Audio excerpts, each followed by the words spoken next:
On the road to Gaza City, this 6.5-kilometer strip isolated northern Gaza from the south. But in this stage of the ceasefire, Israeli forces have departed. And the residents who fled south are on the road to return. We are steadfast and we've been patient under the rockets and strikes. They have deprived us of food and water, but they haven't deprived us of air. We remain alive.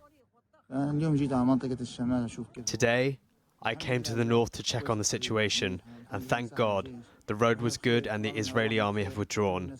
We are good as long as we can return. In this moment, there is renewed faith from a ceasefire that has allowed families to reunite and return home. As this plane descends on Thailand, this is the closest both men have been to home soil in nearly 5 years. Wachara was a migrant worker in Israel taken hostage in the October 7 attack. Of those captured by Hamas, over 31 were Thai nationals, and 5 were amongst those recently released. Today, Wachara was finally reunited with his family.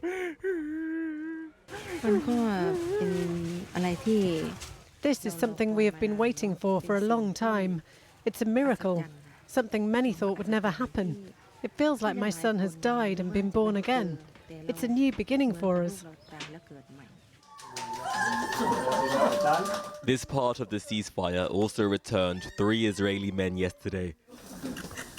Or Levy was in that release, barely able to stand, but wearing his captivity in each staggered step.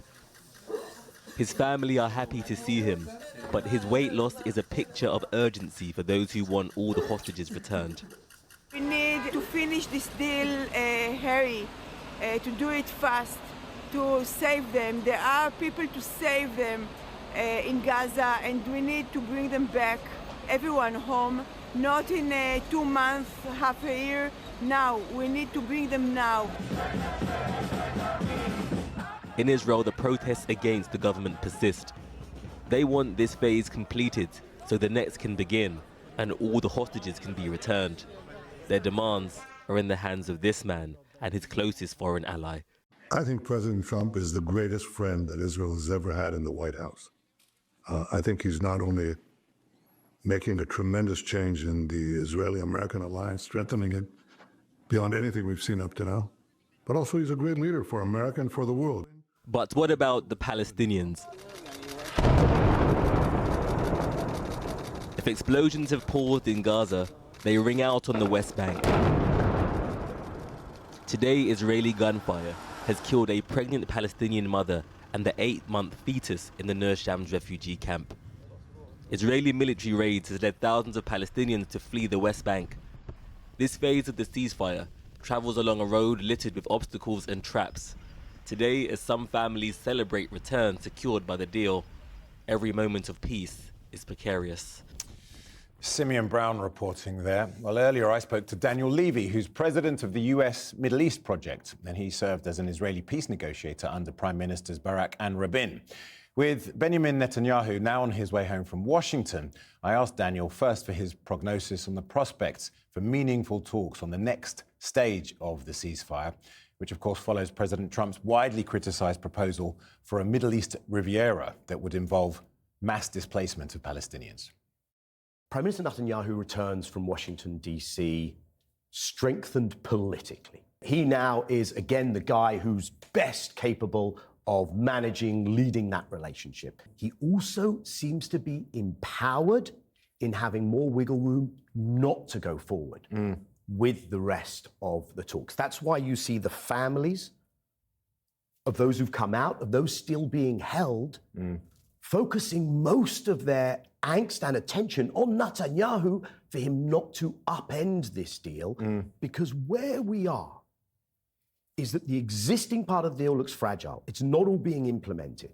Israeli complaints as to how the releases are being managed. From the Palestinian side, you're not seeing a lot of the things Israel has committed to.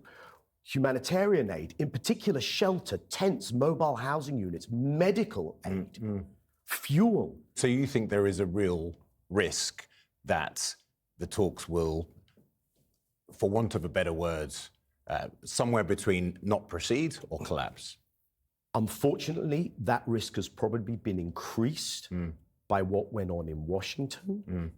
The prospects of going through with the entirety of the deal, which, according to the framework agreed to, means a full Israeli military withdrawal and a permanent ceasefire, well, the Israeli premier has said, once we get the deal done, whatever is done, we're returning to war, to the onslaught, to the war crimes that the Israeli prime minister is charged with. Which, of course, they deny. But there's an arrest warrant. There's an International Court of Justice hearing on genocide. And the American president, and they're the guarantor of this, he's now turned around and said, and we'll ethnically cleanse and take over the strip. So that does not bode well. Where we stand at the moment, end of phase one, stage one, there are still some 17 Israelis who are meant to be returned, around 1,400 Palestinians. What needs to happen for at least this part of the process to be saved? What has needed to happen all along, which is that the feet are held to the fire, and in particular, that the signal from Washington to the Israeli side is go through with this, deliver what you said you would deliver. Now, we have seen some of the withdrawal of the Israeli military, which was necessitated, and we've seen Palestinians returning to the north of Gaza in their hundreds of thousands. By the way, there couldn't be a starker contrast between what the US president, endorsed by the Israelis, has said about clearing them all out and the resilience of the Palestinian people themselves in trying to rebuild those shattered lives. So if we're going to see this through, we're going to have to make sure that the compliance also from the Israeli side on those issues not being delivered on improves. And then the big question, can you get from phase one into the rest of this, getting the rest of the Israelis out, a permanent end, getting that assistance in that's needed? The impact of Trump's suggestion that Gaza should be turned into a Riviera, that Palestinians should be removed, is there any strategic reasoning behind that we're not seeing? So I think you can filter out a couple of things. First of all, can it be done? And I think the answer there is no.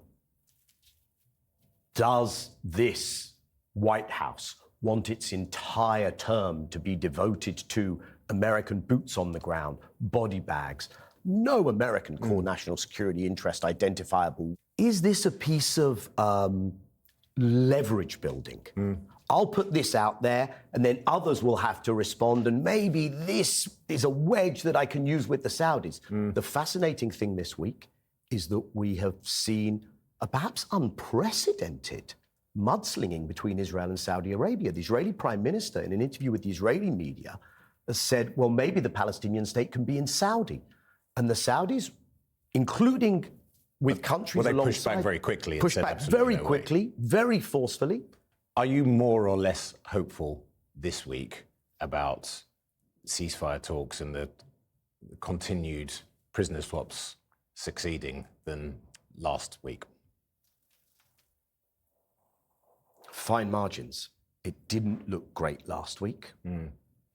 I fear that it looks even worse this week, with a caveat. And the caveat is that Netanyahu has not returned from Washington, D.C. with anything that's actually bankable, because this is a plan that survives a news cycle, does very bad things in the public debate, but can't actually be taken and delivered and implemented. Daniel Levy, thank you for joining us. Thank you, Kemi.